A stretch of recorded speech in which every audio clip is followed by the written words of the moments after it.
Hey guys, tonight we're going to do something that sounds incredibly simple, but is actually an agonizing test of patience.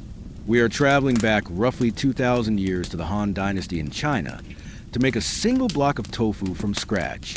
No blenders, no supermarkets, no instant gratification. Just you, a pile of beans, and a very heavy stone. It's a process so slow and rhythmic that you might just fall asleep before we even get the fire started. But before we drift away, drop a comment down below telling me what city you are watching from. I am always searching for hidden histories to explore, and I would love to base a future journey on a story from your hometown. So leave a coordinate in the comments. Now, dim the lights, maybe turn on a fan for that soft background hum, and let's ease into tonight's journey together. You open your eyes, but it doesn't make much of a difference. It is pitch black. The air inside the room, if you can call this drafty wooden structure a room, is thick with the smell of dry straw, earth, and the distinct, musky warmth of an ox sleeping somewhere to your left. You rely on a woven reed mat that has imprinted a nice, geometric pattern onto your cheek, and your back is stiff. Welcome to a farm in the Han Dynasty, roughly around the 2nd century BC.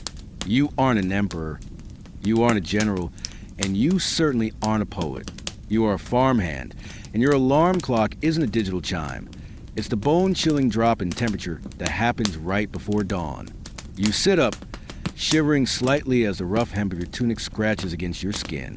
It's early winter, the kind of cold that doesn't bite immediately but seeps into the walls and stays there. You fumble around in the dark for your sandals, which are essentially just stiff pieces of leather and straw rope, and you stand up. The ground is packed earth, hard as stone and freezing. You can hear the ox shift its weight in the stall next door, a heavy, rhythmic breathing that sounds surprisingly comforting in the silence. Today is a big day, though it's going to be a very quiet one. Today, you are making tofu, or at least the proto-version of what we know as tofu. You walk over to the corner of the barn where the storage sacks are piled. You untie the rough rope around the top of a burlap sack and plunge your hands inside. The sensation is startling.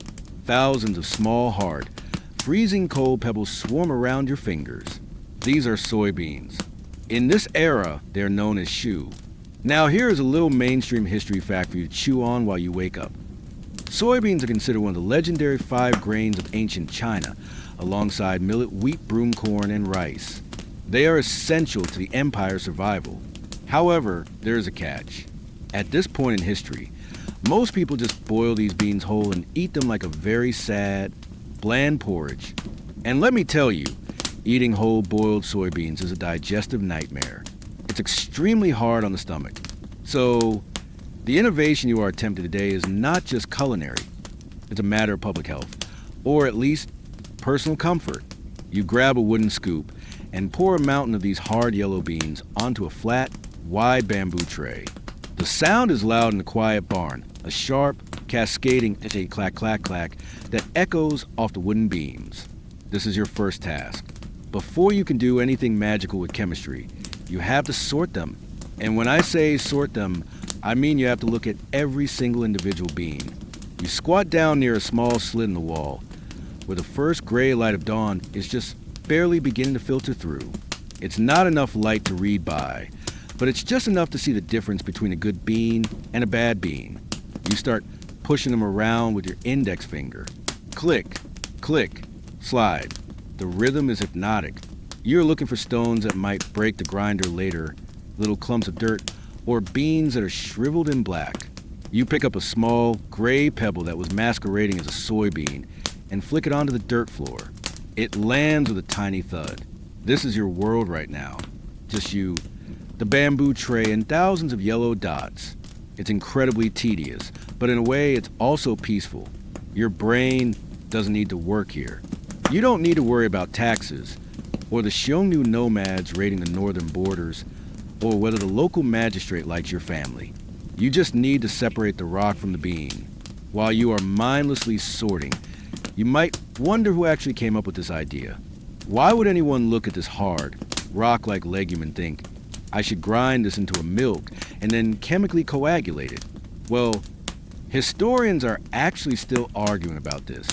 The most famous legend attributes the invention of tofu to Luan, the king of Huainan, who lived right around this time. The story goes that he was trying to invent an elixir of immortality, because, of course, every wealthy person in ancient history was obsessed with living forever. He supposedly mixed soy milk with sea salt or gypsum in a Taoist alchemy experiment and accidentally created tofu. But there are plenty of buzzkill modern scholars who point out that we don't actually have hard archaeological evidence of tofu production, like murals or written recipes, until quite a bit later, maybe the Song Dynasty. They argue that if Luan did make it, it was probably a happy accident that stayed a local secret for centuries. But you don't care about Luan right now. You care about the fact that your fingers are starting to go numb. The beans are sucking the heat right out of your fingertips. You bring your hands to your mouth and blow warm air onto them, creating a small cloud of steam that hangs suspended in the stagnant barn air for a second before vanishing. You go back to picking. Slide, slide, flick. There's a strange intimacy in this task. You start to notice the subtle variations in the beans. Some are perfectly round, golden and smooth like miniature moons. Others are oblong or have little dents in them. Here is a weird, obscure fact for you. In some ancient texts, the soybean was sometimes referred to as a lazy crop because it was surprisingly hardy. It could grow in poor soil where millet would fail because the plant has this nifty trick of fixing nitrogen into the soil. It basically brings its own fertilizer. It's the ultimate low-maintenance guest. But treating it in the kitchen? High maintenance. Extremely high maintenance. As you are about to find out, turning this lazy crop into silken tofu is going to take every ounce of energy you have. You shift your weight from one foot to the other. Your knees cracked a little when you squatted down, and they are starting to complain again. The pile of rejected stones and shriveled beans on the floor is growing slowly. The pile of good beans is waiting. You run your hand through the good pile again. The smooth, cold surface is rolling over your skin like water. It feels solid. It feels like potential energy waiting to be released. You grab the edges of the bamboo tray and give a gentle shake. Swish, swish. The beans settle into a flat layer. You spot one last intruder, a small, dried-up beetle carcass that clearly didn't survive the harvest. You pinch it by the wing and toss it aside. The sun is fully up now, or at least the sky has turned from black to a bruised, lighter shade of gray. The rooster outside has finally decided to do his job, crowing with scratchy, desperate enthusiasm that suggests he's also cold. You stand up, your joints popping in protest, and pour the clean, sorted beans into a wooden bucket. They rattle against the bottom, filling the space with a dry, hollow sound. That's step one done. You haven't even touched water yet, and you've already been working for an hour. But don't worry, the heavy lifting hasn't even started. You pick up the bucket, feeling the dense, shifting weight of beans, and head toward the barn door. It's time to face the morning air. You step out of the barn, and the cold air hits you like a physical slap to the face. It's that crisp, dry morning air that freezes inside of your nose instantly. The sky above is a pale, washed-out blue, completely cloudless and indifferent to your struggle. You pick up the biendan, a carrying pole made of flexible bamboo that has been polished smooth by years of sweat and friction. It rests across your shoulder blade, finding that one specific callus it carved out for itself years ago. On either end of the pole, you hook two large wooden buckets. They are empty right now, swinging lightly with a hollow thump-thump against your legs as you start walking, but soon they will be the heaviest things in the world. You have a choice to make right now. There's a small creek running just about 100 yards behind the farmhouse. It's convenient. It's right there. You can just walk down the muddy bank, dip your buckets in, and be back in 5 minutes. But you aren't going to do that. You sigh, adjusting the pole, and turn your feet toward the village path. You are going to the deep well on the east side of the settlement, a good 15-minute walk away. Why do you do this to yourself? Because you are a tofu artisan, or at least you aspire to be one. And you know the first rule of alchemy: the water matters. As you crunch over frost-covered grass, let's talk about the ancient Chinese obsession with water quality. This is a mainstream historical fact that shaped entire cities. Settlements were often planned specifically around the hydrology of the area. But the obsession went deeper than just do we have water? It was about what kind of water is it. Later on, in the Tang Dynasty, the famous tea St. Louis would strictly categorize water sources. Mountain spring water was a top tier, river water was mid-tier, and well water was usually considered inferior. However, for tofu, the rules are different. You don't want a turbulent, muddy water of a yellow river, and you certainly don't want the stagnant water from a pond. You want the mineral-rich, stable, consistent water from the deep earth. Tofu is mostly water, holding a protein structure together. If the water tastes like mud, your tofu will taste like mud. It's that simple. The walk is lonely. The village is still waking up. You pass low walls made of rammed earth, the construction technique, so durable that parts of the Great Wall built this way are still standing today. You see faint wisps of smoke curling up from thatched roofs as families start their morning cooking fires.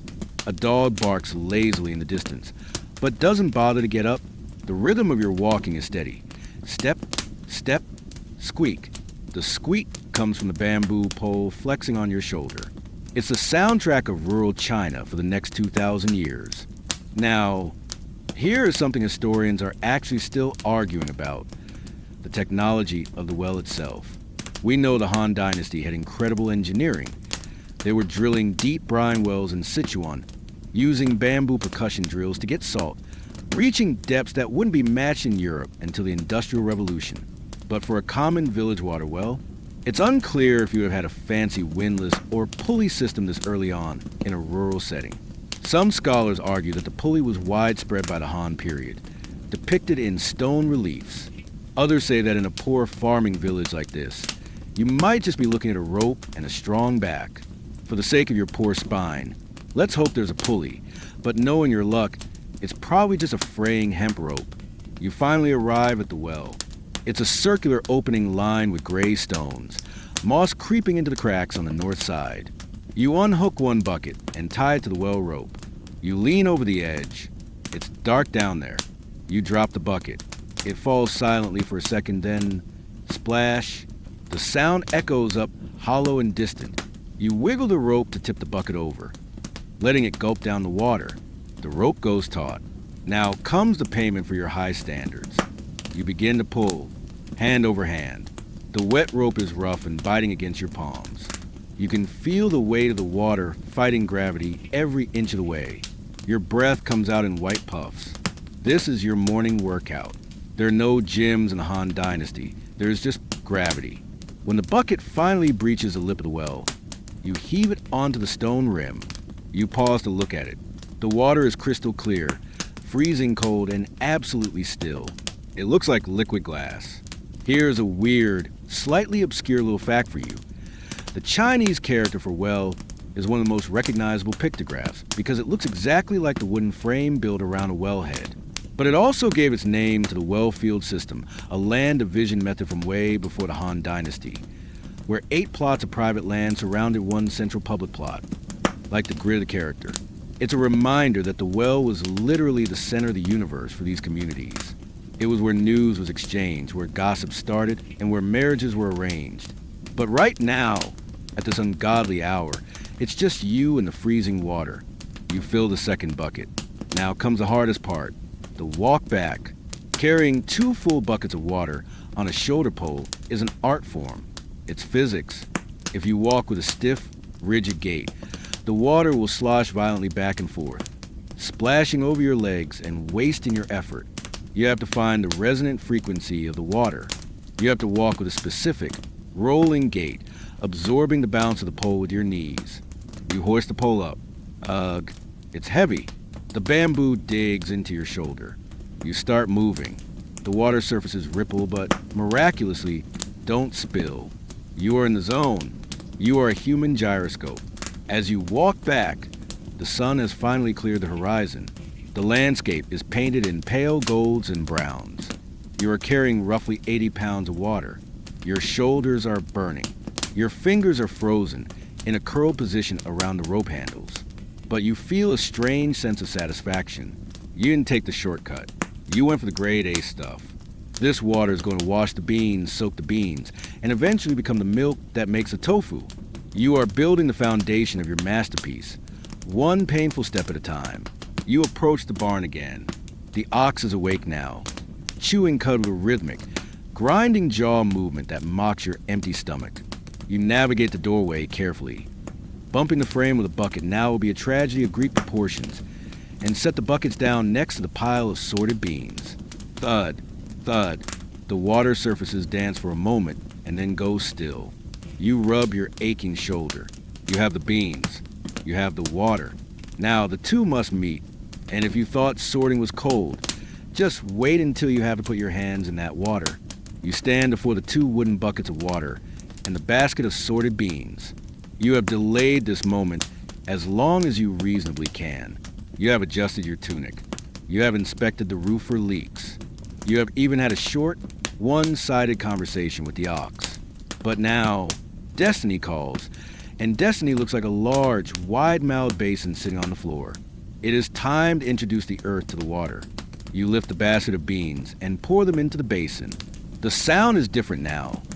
Not the sharp clack of beans on bamboo, but a duller, heavier thumpus as they pile up against the ceramic sides. This basin is heavy, rough, and gray. Now, here is something historians are actually still arguing about: the specific kitchenware of the Han commoner. If you go to a museum, you see magnificent bronze vessels, intricate lacquerware, and jade cups. But you are a farmhand. Did you use a wooden tub? Or did you use grayware pottery? Most archaeologists lean towards gray, where it was the Tupperware of the ancient world. Cheap, fired at high temperatures, and everywhere. But some argue that for large-scale food processing in a farmhouse, would might have been preferred to avoid chipping the precious beans. Let's assume, for the sake of the sound effects, that you are using a heavy, fired clay basin. It makes a much more satisfying sound. You pick up one of the buckets of water. You tilt it. The water glugs out, crashing over the pile of yellow beans. A cloud of dust instantly rises up, the ghost of the harvest field. Before being swallowed by the liquid, the water swirls, instantly turning from crystal clear to a murky, disappointing beige. This is the dirt of the empire. Now comes the part your body has been dreading. You can't just swirl the water around. You have to get in there. You have to scrub. You look at your hands. They are currently warm, or at least not freezing. You take a deep breath, like a diver preparing for the abyss, and you plunge both hands into the basin. The shock is immediate. It travels from your fingertips, shoots up your wrists, and lodges itself somewhere behind your eyes. It is so cold it burns. You gasp, a small white puff of air escaping your lips. But you can't stop. You begin to scrub. You grab handfuls of the submerged beans and rub them against each other. Swish, grind, swish. The sound is like walking on gravel underwater. You are using the beans as their own abrasive. You are scrubbing off the field dust, the microscopic bits of soil, and the invisible residue of the storage sack. As you agitate the water, you notice something strange happening on the surface. A white, frothy foam is beginning to form. It looks like sea foam, or perhaps like someone spilled soap in your ancient basin. Here's a weird, obscure scientific fact for you. That foam is actually caused by saponins. The word comes from the Latin sapo, meaning soap. Soybeans are naturally loaded with these chemical compounds that foam up when agitated in water. So, in a very literal sense, the beans are washing themselves. You are basically making a very weak, very cold, bean-flavored detergent right now. It's nature's way of saying, I am clean, even if the water looks like mud soup. You keep scrubbing. Your hands are starting to change color. They went from pale to a vibrant, angry red, and now they are settling into a concerning shade of white. You can feel the skin on your knuckles tightening. The sensation in your fingertips is fading, replaced by a strange, pins and needles buzzing. It's a specific kind of suffering that every person who has ever washed clothes in a river or prepped vegetables in winter knows intimately. It's the price of admission for civilized food. Let's distract ourselves from a frostbite with a mainstream history fact. You are washing these beans because they were grown using the advanced agricultural techniques of the Han Dynasty. This era saw the widespread implementation of ridge cultivation. Instead of planting crops in flat fields, farmers built ridges and furrows. They planted the crops in the furrows to protect them from wind and drought. And as the plants grew, they shoveled soil from the ridges down around the roots. It was brilliant engineering for yield maximization, but also meant that your beans spent their entire lives intimately cuddling with the dirt. That's why the water is so brown. You are washing off the ingenuity of Han agronomy. You decide the water is too dirty to continue. You cup your hands, which now feel like 2 blocks would attach to your wrists, and scoop the beans back to one side to drain the basin. You tilt the heavy clay pot. The dirty water sloshes out onto the dirt floor of the barn, creating a dark, muddy slurry that will definitely stain your sandals later. You pour in fresh water from the second bucket. Splash. The shock of cold is less intense this time, mostly because your nerves have given up on sending distress signals. You go back in. Scrub, scrub, swirl. The water in this second rinse is clearer. The foam is still there, bubbling up enthusiastically, but the mud is gone. The beans are starting to look different. When dry, they were dull and dusty. Now, under the water, they're beginning to shine. They look vibrant, almost golden orange in the dim light. They look alive. You run your fingers through them one last time, just to be sure. The texture is smooth, hard, and cold. There is something deeply meditative about the repetition. The sound of the water, the rhythmic motion of your arms, the absolute stillness of the barn around you. If you ignore the pain in your hands, it's almost trance-like. You are performing a ritual that connects you to millions of other phantom hands across history. Hands that wash rice, hands that wash clothes, hands that wash beans, all in the quiet hours of the morning before the world woke up. You pull your hands out of the water. They are dripping and trembling slightly. You shake them vigorously, sending droplets flying into the dry straw. You wipe them on your tunic, but the fabric is rough and doesn't help much. You tuck your hands into your armpits, nature's pockets, to try and steal back some warmth. You look down at the basin.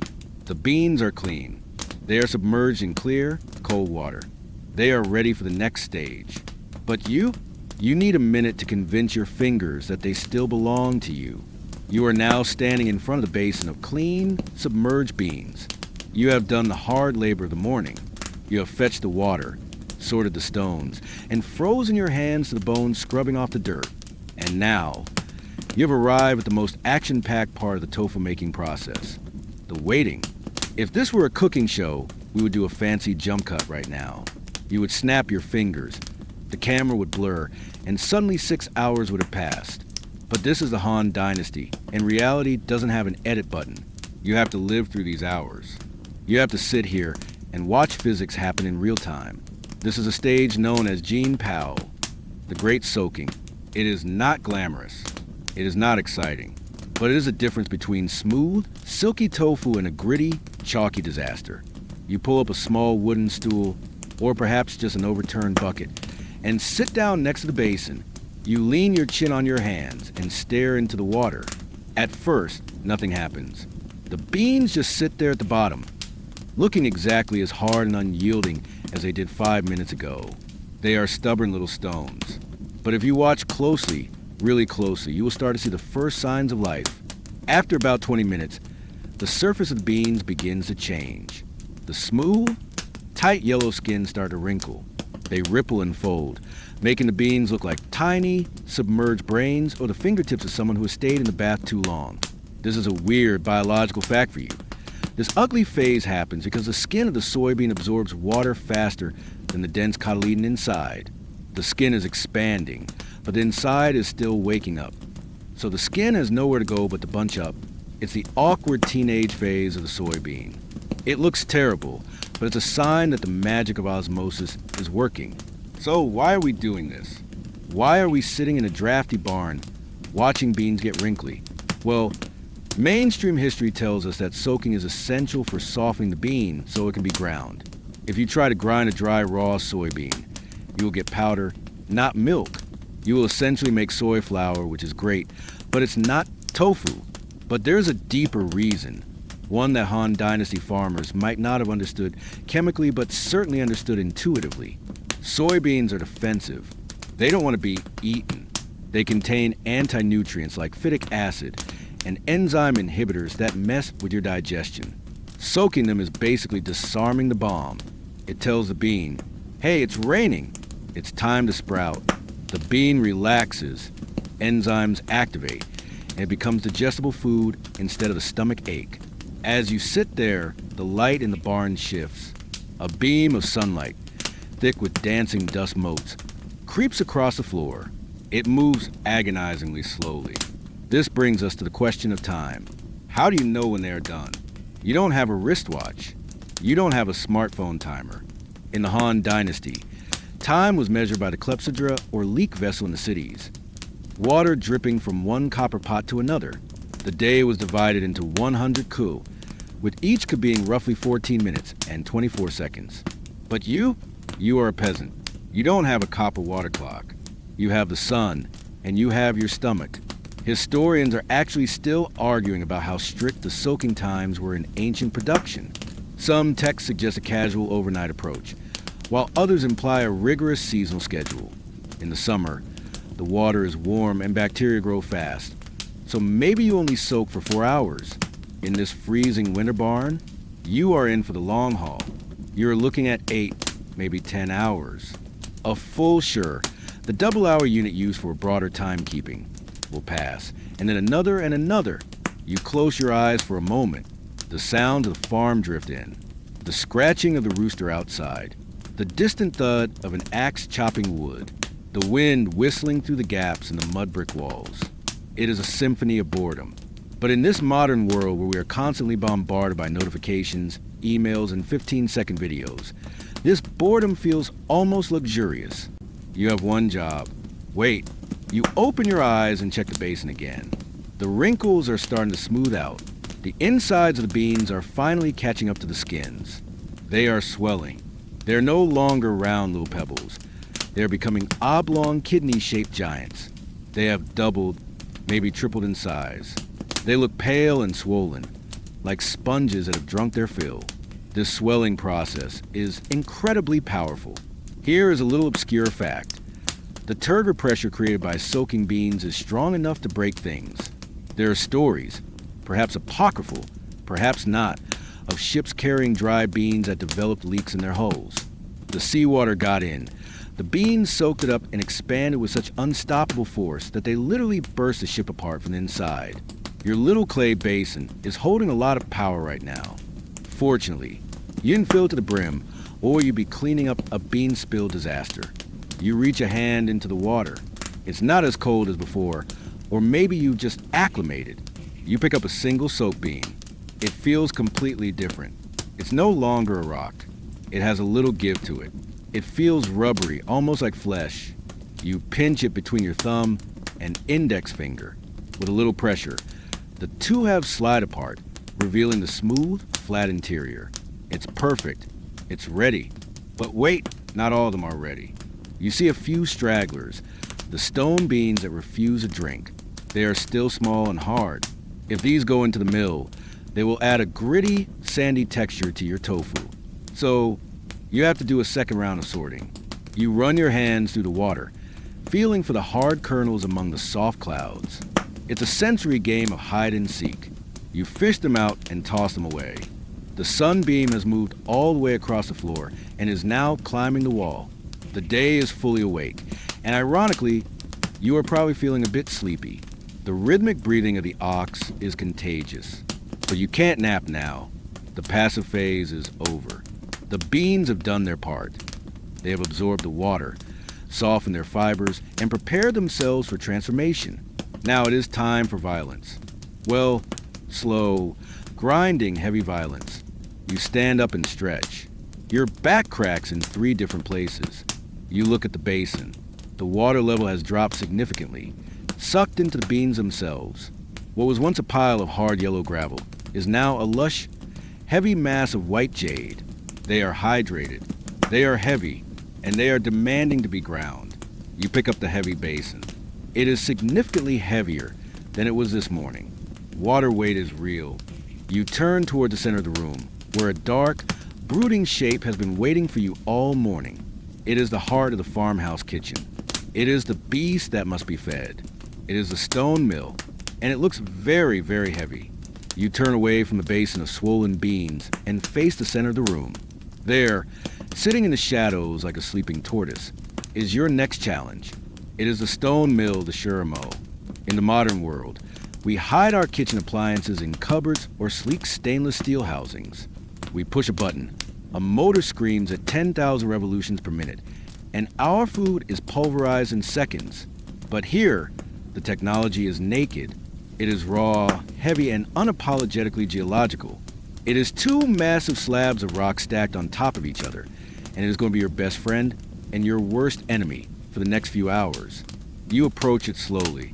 It sits on a sturdy wooden frame, waist high, which is a luxury. In poorer households, these mills sat on the ground, forcing you to kneel and bow in endless prostration to your dinner. But this is a good farm.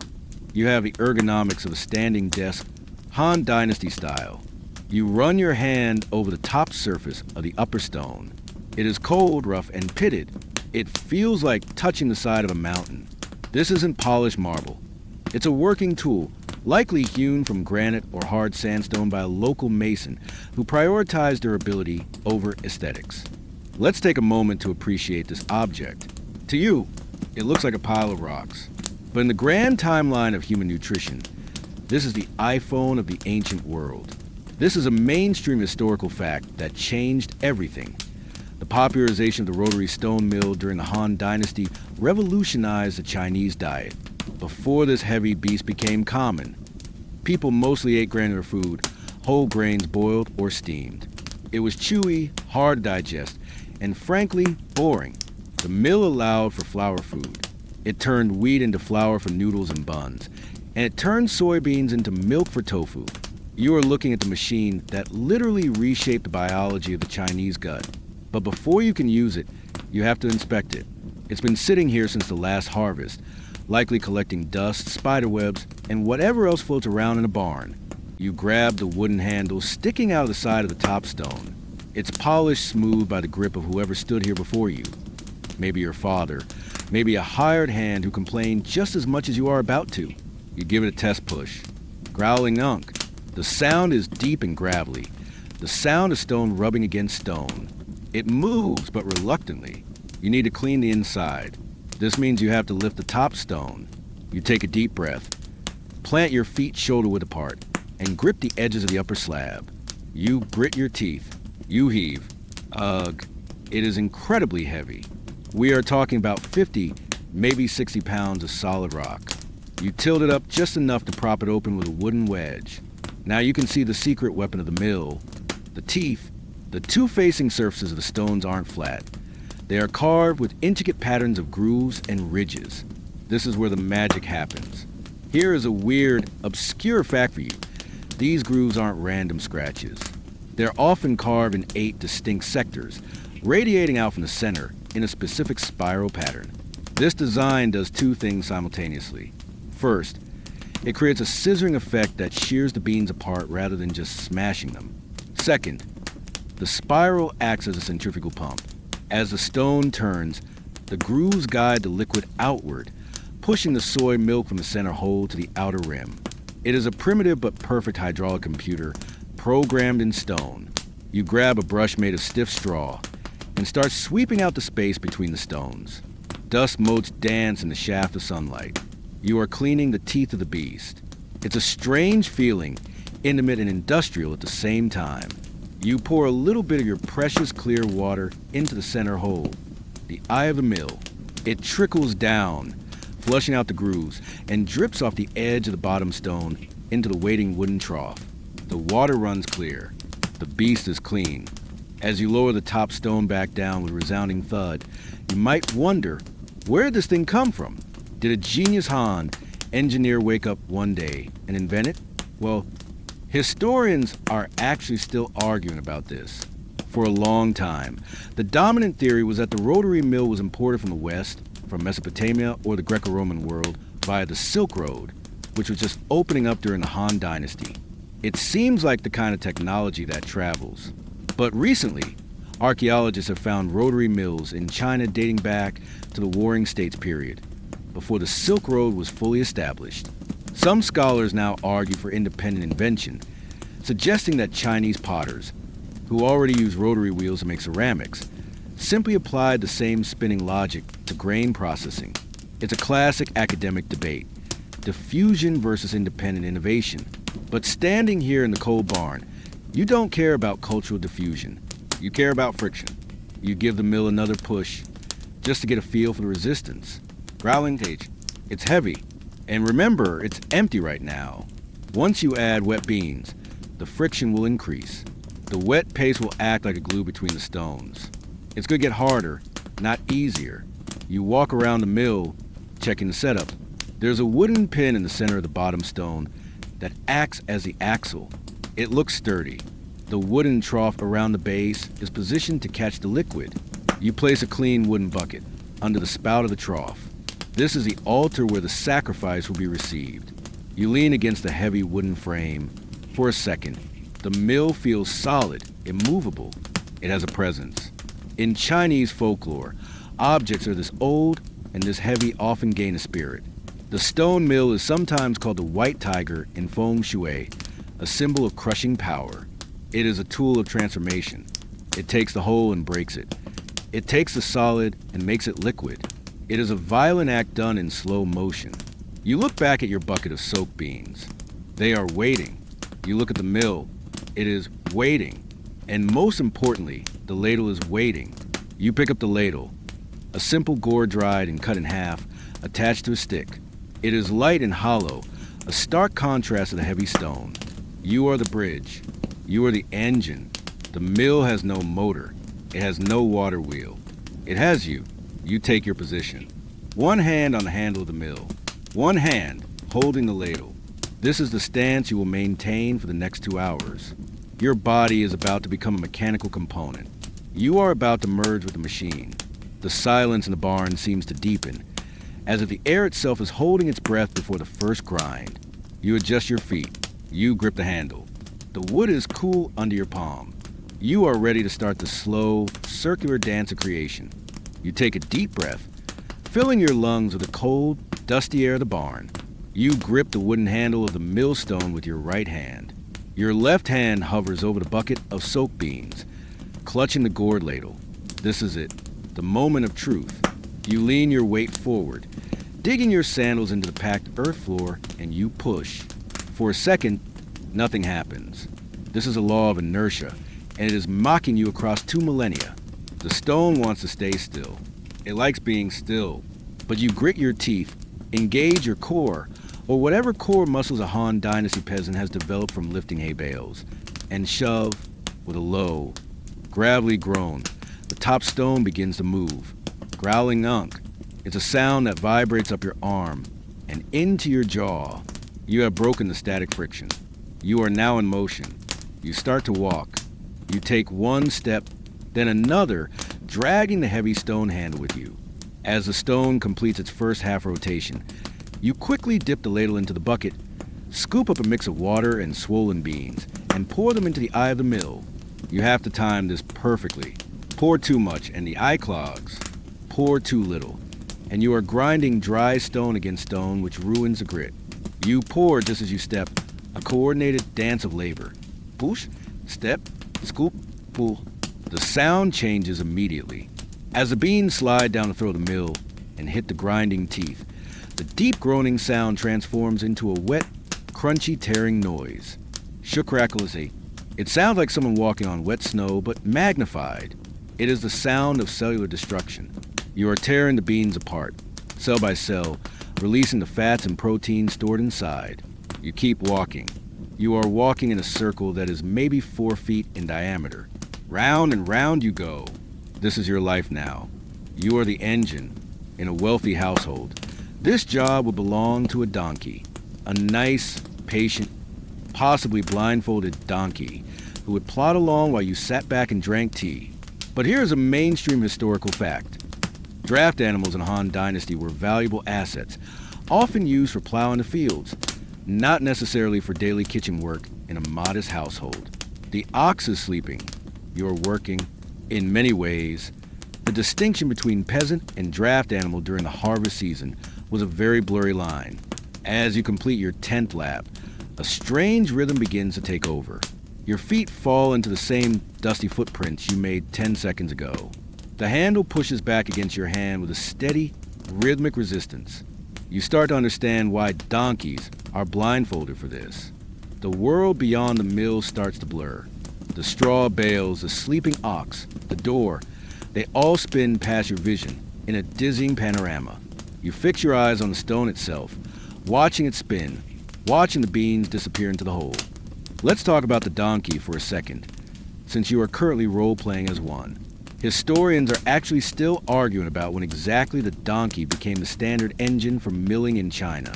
Some scholars believe that donkeys were relatively rare and exotic imports from the Xiongnu tribes in the north and the trade routes of the west, the Silk Road, during the early Han. They argue that using a donkey for a mill would have been a status symbol, like parking a Ferrari in your driveway. Others argue that by the Eastern Han, they were common enough that donkey milling was a standard practice. But for you, right now, this debate is irrelevant. You are the luxury import. You are the Ferrari, and your mileage is terrible.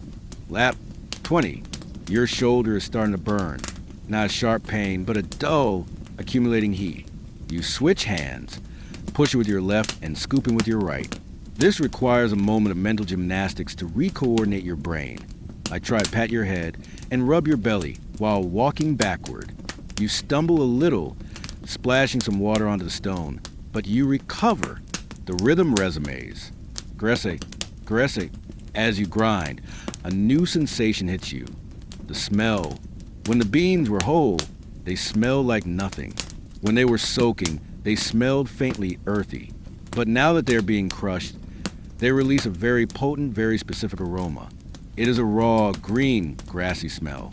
It smells like crushed leaves and wet dough. Here is a weird, obscure fact for you. This smell is caused by an enzyme called lipoxygenase. As soon as you break the cell walls of soybean and expose the oil to oxygen, this enzyme goes crazy, creating compounds that smell like beanie nests. It is the bane of modern soy milk manufacturers, who use high heat to deactivate it instantly. But you are bathed in it. You are inhaling the raw, unadulterated spirit of the legume. It's not a bad smell exactly, but it is thick. It tastes like the color green. You are now in a trance. This is the miller's drift. Your conscious mind detaches from your body. Your legs are moving on their own. Your arm is pushing on its own. You are just a passenger in the machine. You start to lose track of time. Has it been 10 minutes? An hour? The sunbeam on the floor has moved a few inches. But in your world of circles, linear time feels like a lie. There is only the cycle. There is only the revolution. You start to notice the floor beneath your feet. The earth is packed hard, but your repetitive path is starting to wear a shallow groove into the ground. You are literally carving your existence into the floor of the barn. This is how ghosts are made, isn't it? Just an endless repetition of energy in a single spot. You look into the eye of the mill. It's a hungry mouth. No matter how many beans you pour in, it swallows them instantly. It is insatiable. You look at your bucket. It's only half empty. A wave of mild despair washes over you, but it's too much effort to feel sad, so you just keep pushing. There's a strange philosophy to this movement. In Chinese cosmology, the circle is the shape of heaven, and the square is the shape of earth.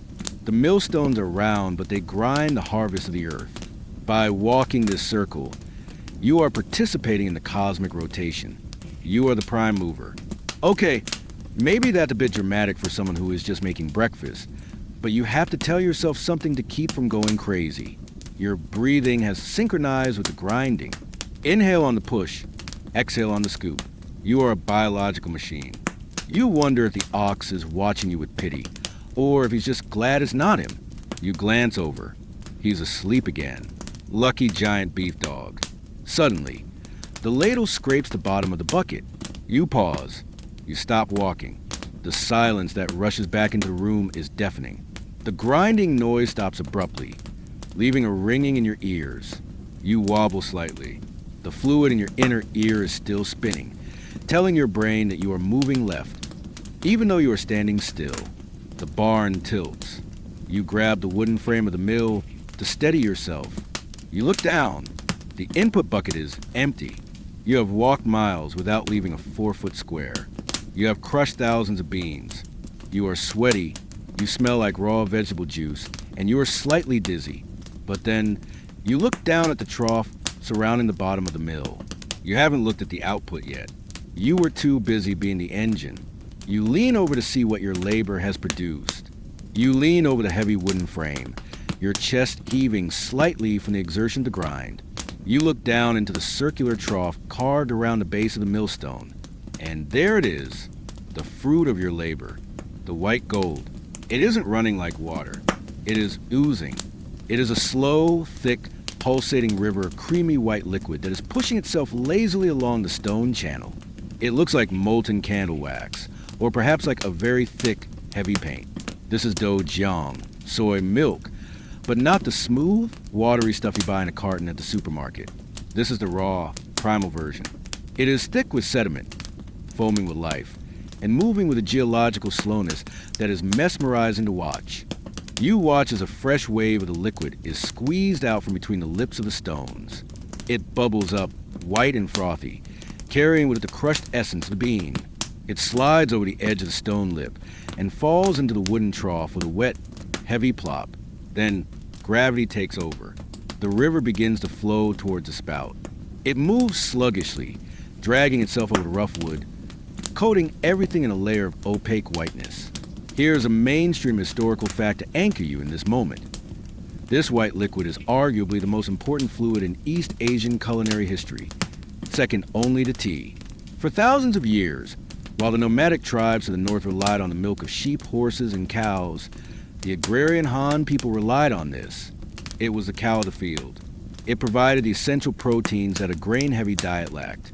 You are looking at the nutritional backbone of a civilization, oozing out of a rock at 1 mile per hour. You reach out a finger. Your hand is still shaking slightly from the grinding, and touch the stream. It's cold, and it's incredibly sticky. This isn't just milk. It's a suspension of water, oil, protein, and fiber. It coats your skin instantly. When you pull your finger away, a thin, white thread of liquid stretches out, refusing to break, before finally snapping back.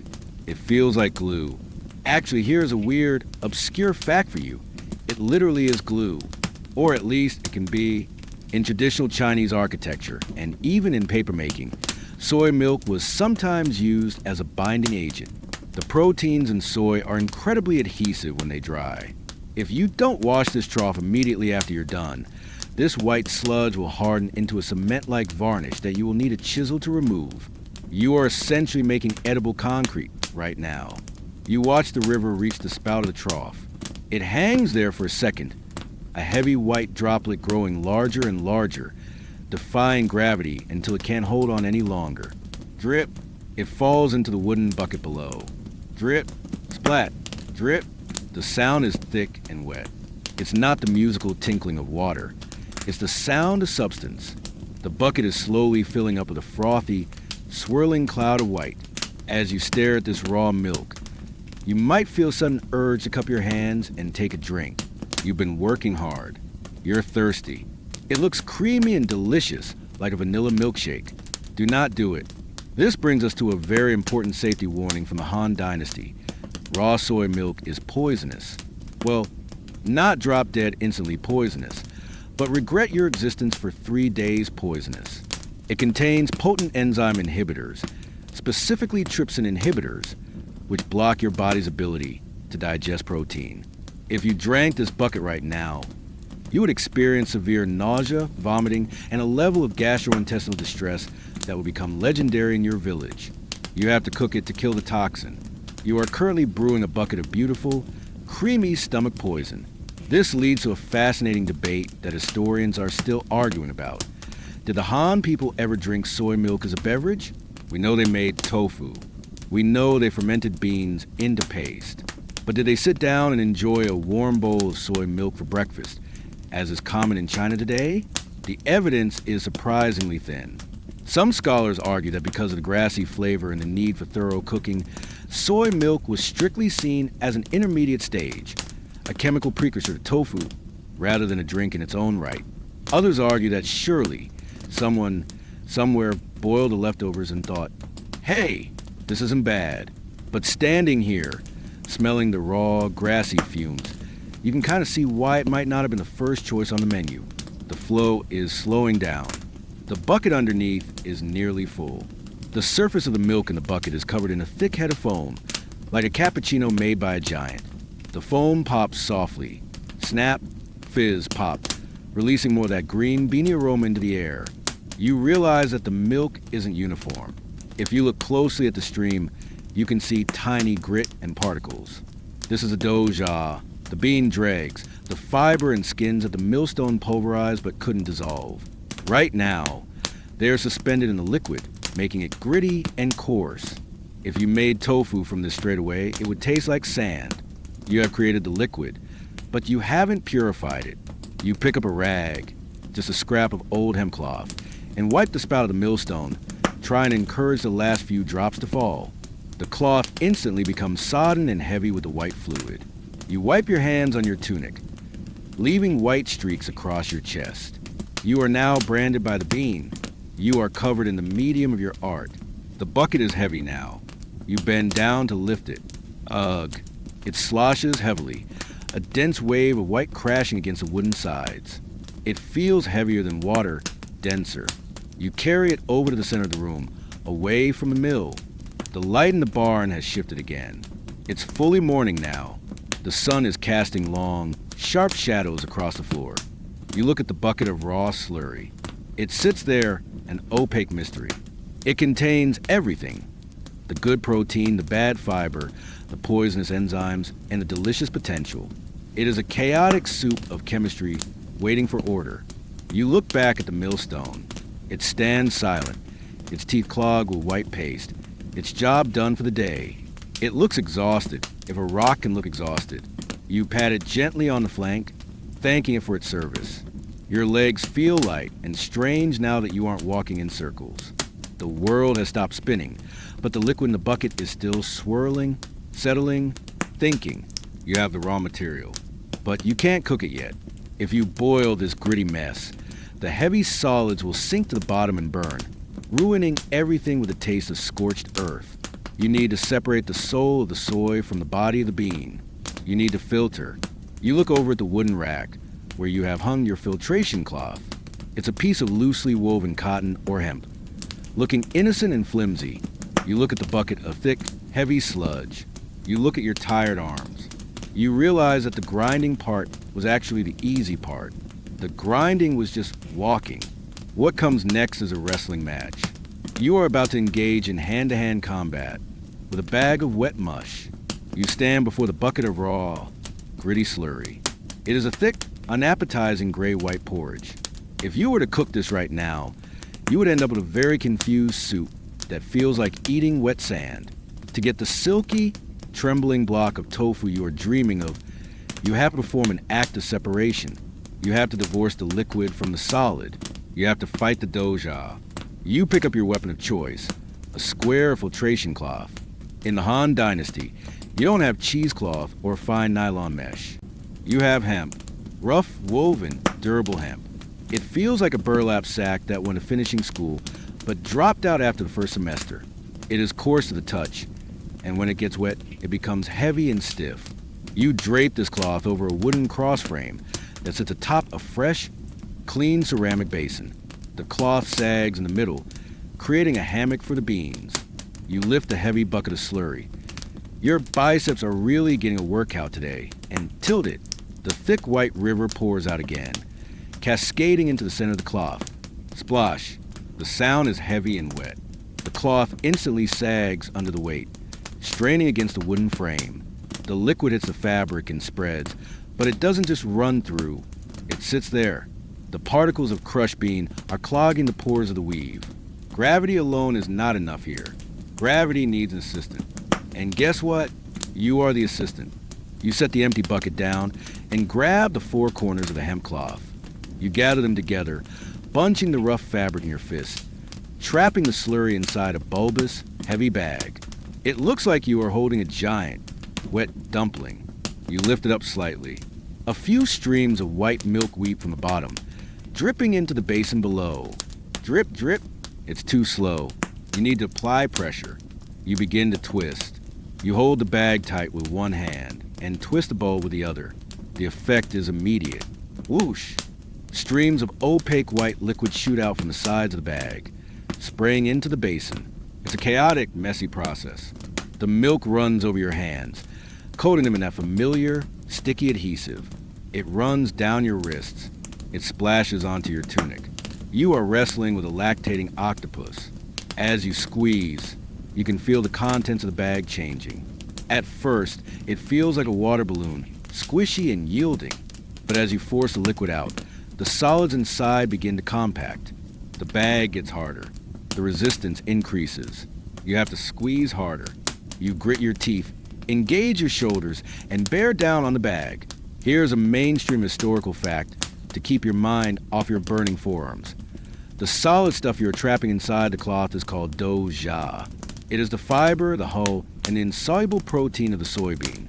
In a famine-prone economy like the Han Dynasty, this stuff is absolutely not thrown away. To throw away food is a sin against the ancestors. This doja will be fed to the pigs to make them fat, or if times are lean, it will be mixed with vegetables and eaten by the family. It's gritty and has almost no flavor, but it fills the stomach. You are essentially separating the luxury food from the survival food. You keep twisting. The milk is no longer shooting out. It is oozing. Thick, creamy ribbons of white slide down the outside cloth. Your hands are slippery, making it hard to keep your grip on the rough hemp. The friction is real. The hemp rubs against your wet skin, exfoliating it in the most aggressive way possible. Your knuckles are red and raw. Now, here is something historians are actually still arguing about. The mechanics of the squeeze. Did Han peasants really do this by hand? Some agricultural historians argue that the rocking lever mechanism, a wooden beam used to press down on the bag with leverage, was already in use for oil pressing and wine making. It seems logical they would use it for tofu, right? Why use muscle when you can use physics? However, others argue that for a small, household batch like this, setting up a giant lever press is overkill. They believe the hand-wringing method was a standard for domestic production for centuries. So, congratulations. You are on the side of the hand-wringing historians. Your sore muscles are testament to their theory. You give the bag one final, desperate squeeze. You lean your entire body weight into it. Hugging the wet bag against a wooden frame, try to extract the very last drop of essence. It's an intimate, exhausting embrace. You can feel the ball of dregs inside the cloth becoming dry and crumbly. It has given up its ghost. You slowly unravel the cloth. You open the bag. Inside, there's a packed, solid ball of white grit. It looks like a snowball made of wet sawdust. This is the doja. It is dryish. You dump this solid cake into a separate basket for the pigs. The pigs will be thrilled. You, however, are just thrilled that you can stop squeezing. You look into the basin below. The transformation is profound. The gray, gritty slurry is gone. In its place is a pool of pure, velvety liquid. It is still raw, but it is smooth. The light from the window catches the surface, and it glows with a soft, pearl-like luster.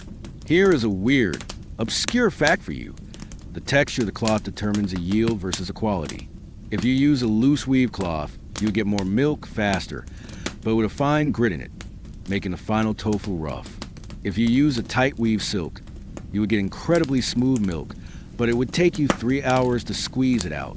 The hemp you are using is the Goldilocks fabric. Just rough enough to let the liquid pass.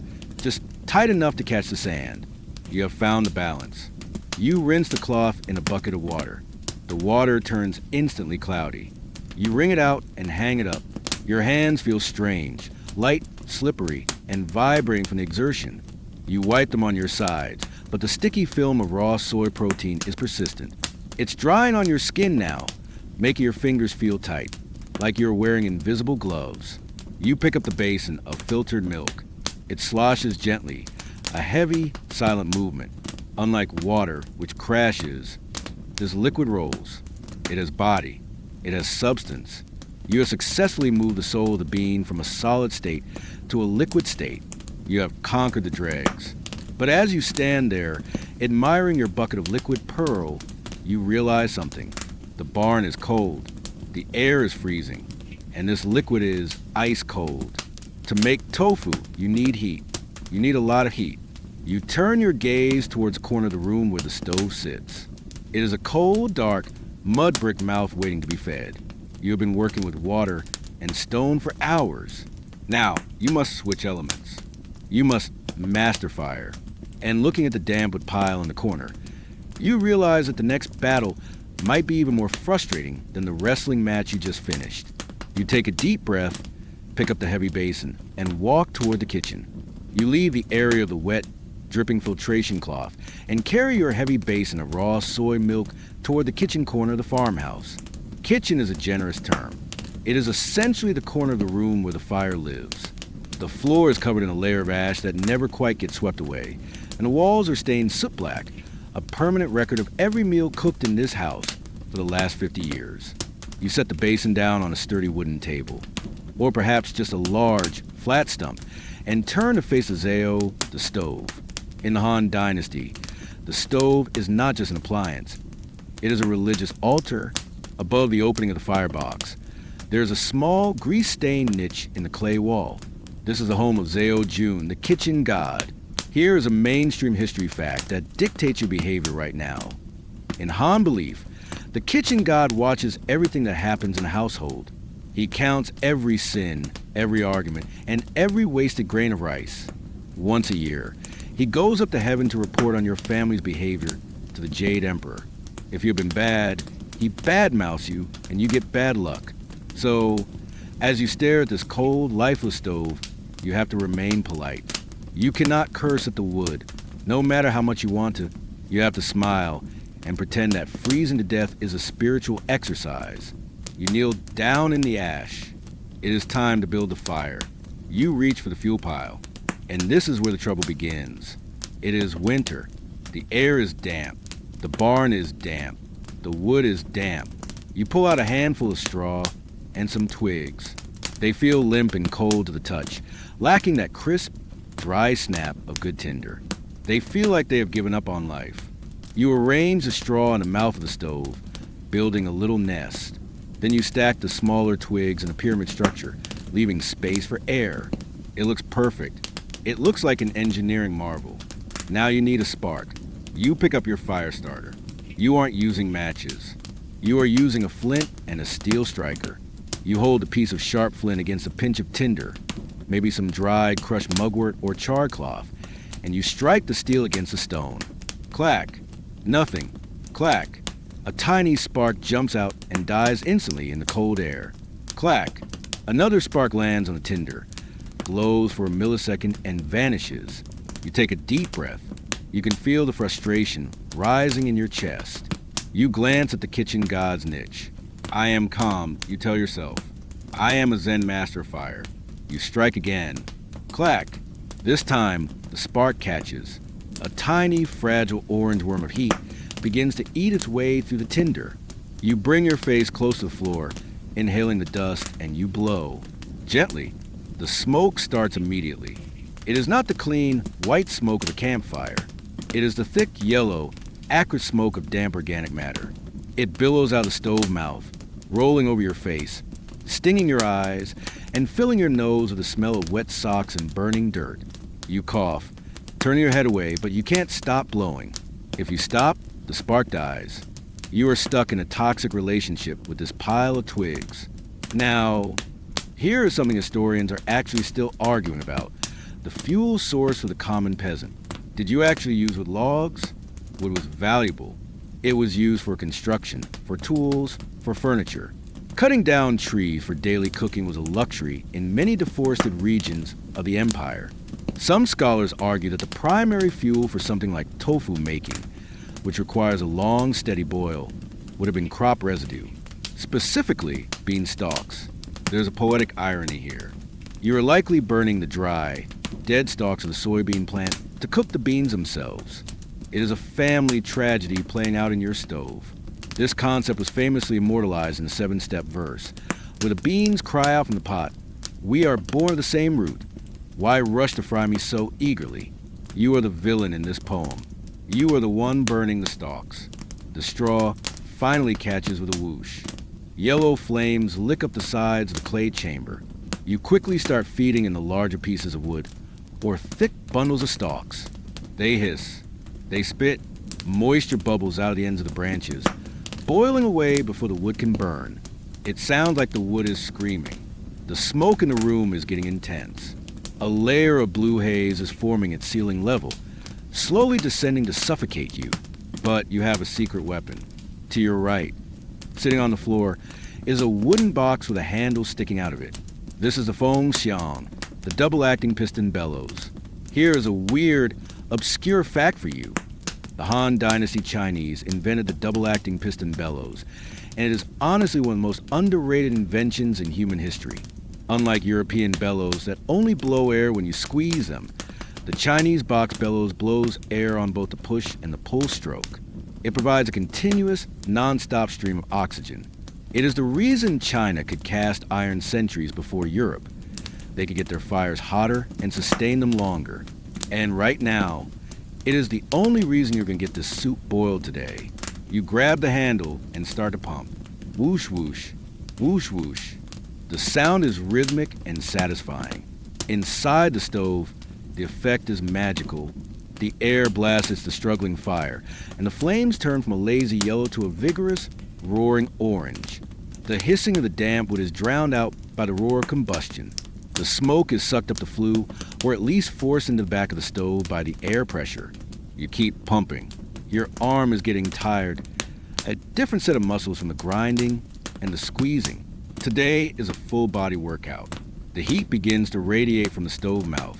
It hits your face, drying the tears that the smoke caused. It feels wonderful. It is the first real warmth you have felt since you woke up. Your frozen fingers start to tingle as the blood rushes back into them. You feed more wood into the maw of the beast. The fire is hungry now. It is established. It is no longer fragile. It is aggressive. You can stop babying it. You sit back on your heels, wiping the soot from your forehead, leaving a long black streak across your face. You look like a raccoon, but you are a warm raccoon. Now comes the heavy lifting. You need to put the pot on. You aren't using a modern saucepan. You're using a fu or hu, a large, round-bottomed iron or pottery cauldron that fits snugly into the circular opening of the stove. Han Dynasty iron casting was advanced, so let's give you a nice, heavy cast iron cauldron. It weighs a ton. You lift the empty cauldron and seat it into the stove opening. It blocks the flames, trapping the heat inside the chamber. Now, you grab your basin of soy milk. It has settled slightly, so you give a quick swirl to mix the starch back in. You lift it up and pour. Shaglug glug. The white liquid cascades into the black iron pot. The contrast is beautiful, the snowy milk against the dark metal. As the cold liquid hits the warm iron, a little puff of steam rises up, smelling sweet and grassy. You pour it all in, scraping the last drops with your ladle. The liquid fills the cauldron, looking placid and innocent, but you know better. You know that soy milk is a trickster. As soon as it gets hot, it is going to try to do two things. Burn on the bottom and boil over on the top. You cannot walk away. You are tethered to this stove. You grab the bellows handle again. Whoosh, whoosh. You need to bring this massive volume of liquid to a boil. It's going to take time. The fire crackles underneath, invisible now but audible. The heat wraps around your legs. You stare at the surface of the milk. It is perfectly still, reflecting the soot-stained ceiling. You settle in. This is a fire watch. You are the guardian of the temperature. If it gets too hot, the bottom scorches, and your tofu tastes like burnt tires. If it's too cool, the toxins don't die. You have to ride the line. You watch the wood. You watch the milk. You listen to the wind howling outside the barn, knowing that for the first time today, the coal can't touch you.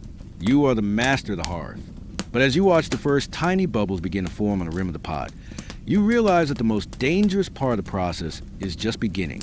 The foam is coming. You are sitting on your heels in front of the roaring stove. The fire is crackling happily, feeding on the dry bean stalks you eventually found at the bottom of the pile. The kitchen is warm.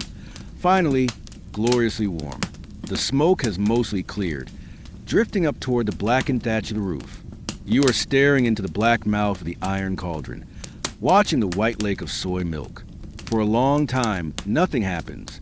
It is the watch pot paradox. The liquid just sits there, absorbing the heat, keeping its secrets. You pump the bellows rhythmically, whoosh, whoosh, like you are breathing life into a sleeping dragon. And then, without warning, the dragon wakes up. It starts with a subtle shivering on the surface. Tiny bubbles, smaller than pinheads, begin to race around the edges of the pot. Then, the center begins to heave. Unlike boiling water, which bubbles violently and chaotically, soy milk rises. It lifts. The entire surface level of the liquid begins to expand upwards, like a rising loaf of bread or a slow-motion explosion. It creates a thick, dense head of foam that climbs the sides of the cauldron with terrifying speed. This is a false boil. Here is a mainstream scientific fact that is currently trying to ruin your day. Soy milk is a colloid full of saponins and proteins. When it reaches about 80 degrees Celsius, not even boiling point yet, the proteins unfold and the saponins trap the steam, creating a massive, stable structure of bubbles.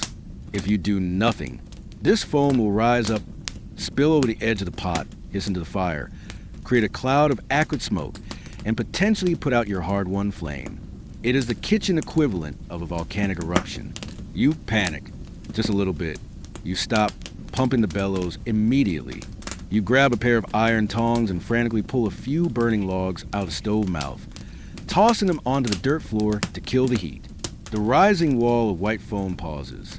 It hovers dangerously close to the rim, trembling, deciding whether to ruin your morning. Then, slowly, reluctantly, it sinks back down. You exhale, crisis averted. But the foam is still there, a thick, pillowy layer covering your milk. You can't leave it there. You pick up your skimmer. In a modern kitchen, this would be a fine mesh stainless steel tool. In the Han Dynasty, it is likely a flat, perforated wooden paddle or a shallow scoop woven from fine bamboo strips. You reach in. The sensation of skimming is deeply satisfying. You slide the paddle under the foam, lift it up, and discard it into a slop bucket. Slurp, flick. The foam is light, airy, and persistent. You skim, and more bubbles appear. It's like trying to shovel snow while it's still snowing. But you have to do it. You have to clear the surface so you can see the true liquid underneath. As the foam clears, you notice the smell has changed. That raw, grassy, green smell of crushed beans is gone. It has been replaced by a rich, nutty, comforting aroma. It smells like warm toast and heavy cream. It smells like food. This is a sign that the heat is doing its work, breaking down the weird enzymes and unlocking the flavor. Now that the false boil is over, you push the burning logs back into the stove. You want a gentle heat now, a simmer. You don't want a violent rising. You want the slow roll. You watch the liquid closely. Now that the foam is gone, you can see the true boil. Big, lazy bubbles of steam break the surface. Bloop, bloop. This is the sound of safety. You need to keep it here for a while. Here is a weird, obscure fact for you. You have to boil soy milk for at least 10 to 20 minutes after the false boil to truly neutralize the trypsin inhibitors. If you stop at the first sign of bubbles, the milk is still toxic.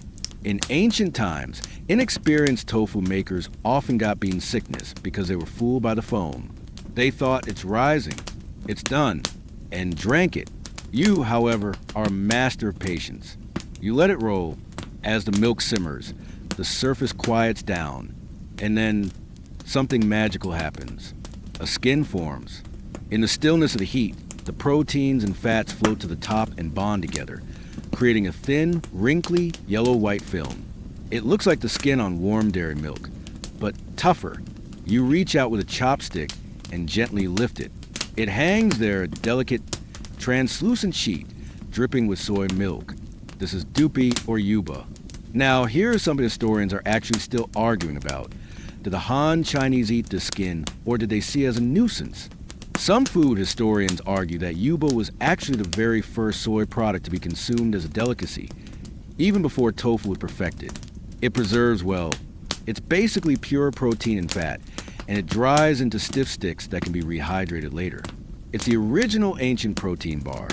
Others argue that in a rural farmhouse context, it might have just been skimmed off and tossed to the pigs along with the foam. But looking at the shimmering, delicious sheet of fat hanging from your stick, it's hard to imagine anyone throwing it away. You decide to eat it. You act on instinct. You lift the hot, wet skin to your mouth and slurp it down. It's chewy, creamy, and tastes like concentrated nuttiness. It is a chef's treat. You continue to skim. Every time the surface stills, a new skin forms. You peel it off. You are harvesting layers at a time. The milk in the pot is reducing slightly, becoming richer and thicker. The color is deepening from a stark white to a warm, creamy ivory. You stir the pot occasionally with a long wooden ladle. You have to be careful to scrape the bottom. If the milk sticks to the iron, it will scorch instantly. And burnt tofu is a tragedy that cannot be fixed. It permeates the entire batch with a bitter, acrid taste. So you stir. Scrape, swirl, scrape. The vibration travels up the wooden handle to your hand. You can feel the thickness of the liquid. It feels heavy. The fire is dying down again. You let it go. You don't pump the bellows anymore. The milk has boiled long enough. The toxins are dead. The flavor is unlocked. The structure is ready. You take a heavy cloth, fold it over many times to protect your hands, and grip the rim of the iron cauldron. It is searingly hot. You lift the heavy pot off the stove. Grunt. You carry it carefully, waddling slightly to avoid sloshing the scalding liquid onto your feet, and set it down on a wooden trivet in the center of the room to cool. Steam rises from the pot in a tall, straight column, disappearing into the dark rafters of the barn.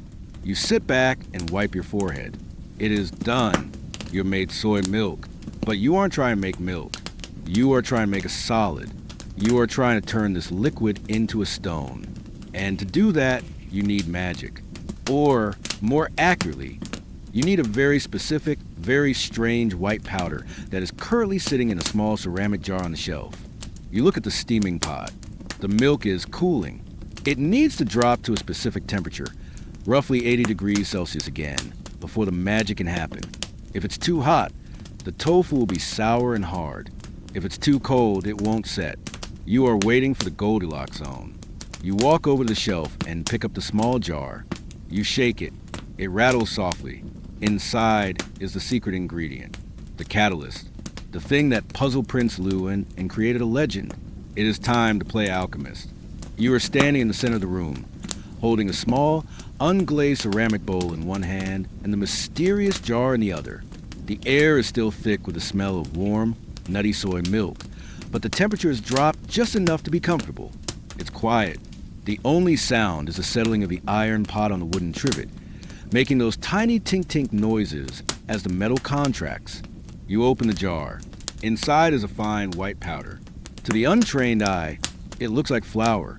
To a geologist, it is calcium sulfate dihydrate. To you, the Han Dynasty peasant, it is sure gal gypsum. It is a soft sulfate mineral that you probably dug out a hillside or bought from a traveling peddler who also sold charms against gout. This is the moment of alchemy. You are about to perform the Jian Lu. The dotting, it is a specific term for adding coagulant to soy milk. It sounds delicate, like painting the eyes on a dragon, and it is. If you mess this up, you don't get tofu. You get pot of sour, separated water, and weird, grainy sludge. Here's a mainstream history fact to set the mood. This white powder is the center of the most famous origin story in tofu history. Legend has it that Lewin, the king of Huainan, wasn't trying to make breakfast. He was a Taoist devotee trying to make an elixir of immortality. In Chinese alchemy, gypsum was considered a cooling mineral, often used to balance heat in the body. The story goes that he was tending to his sick mother, who could only eat liquid food. He accidentally dropped some gypsum, which he was using for his potions, into her milk. The milk curdled. He panicked. Then he tasted it. And boom, tofu was born. You are basically reenacting a laboratory accident that became a staple food. You pour a small amount of the white powder into your bowl. You add a splash of cold water and mix it with your finger. It doesn't dissolve. It forms a suspension, a milky white slurry that looks like chalk water. Now, you have to check the temperature of the big pot. You don't have a thermometer. You have your face. You lean over the cauldron. If the steam burns your nose instantly, it's too hot. If there is no steam, it's too cold. You are looking for a gentle, warm humidity that feels like a summer rain. You waft the steam toward you. It feels right. It feels Goldilocks hot, roughly 80 degrees Celsius, if you could measure it. You take a deep breath. You pick up your ladle. You dip it into the gypsum slurry, stirring it one last time to make sure the rock dust hasn't settled. Then you begin to pour. You don't just dump it in. That would be amateur hour. You have to pour in a slow, thin stream while simultaneously stirring the soy milk in the cauldron. But you can't stir wildly. You have to stir with authority. You create a whirlpool. Swish, swish, swish. The milk spins. You pour the gypsum into the vortex. Now, here is something historians are actually still arguing about: the North versus South coagulant war. You are using gypsum, which makes the tofu soft, silky, and slightly sweet. This eventually became the standard for Southern-style tofu.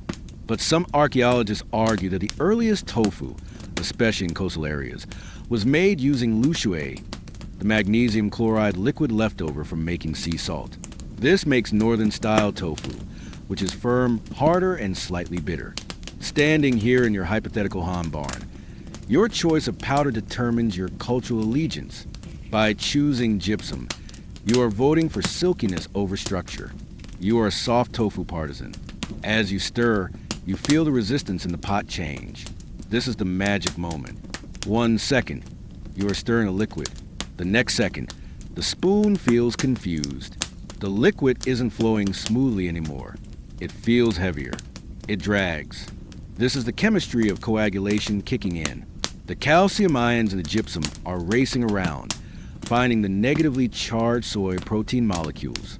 They act like magnetic handcuffs, grabbing the proteins and locking them together into a 3D lattice network. They are trapping water inside a cage of protein. You are witnessing the creation of a solid from a liquid right before your eyes. You stop stirring. This is crucial. If you keep stirring now, you will break the fragile bonds that are forming, and you'll end up with scrambled egg tofu instead of a block. You have to freeze. You gently pull the ladle out of the pot. Try not to disturb the surface. Now you wait. Again. But this waiting is different. It's not the bored waiting of the soak. It's the tense waiting of a parent watching a sleeping baby. You stare at the surface of the milk. It is still moving slightly from momentum, swirling lazily. Then it stops. Here is a weird, obscure fact for you. Gypsum is technically the same stuff used to make drywall and plaster of Paris. When you look at the wall of a modern house, you are looking at the inedible cousin of your breakfast. The only difference is the hydration level and the purity. In traditional Chinese medicine, Shigao is actually prescribed to treat high fevers and fire in the stomach. So, you aren't just making food, you are essentially cooking a giant pot of edible medicine. You're eating the wall to cure the fire. Ancient science is wild.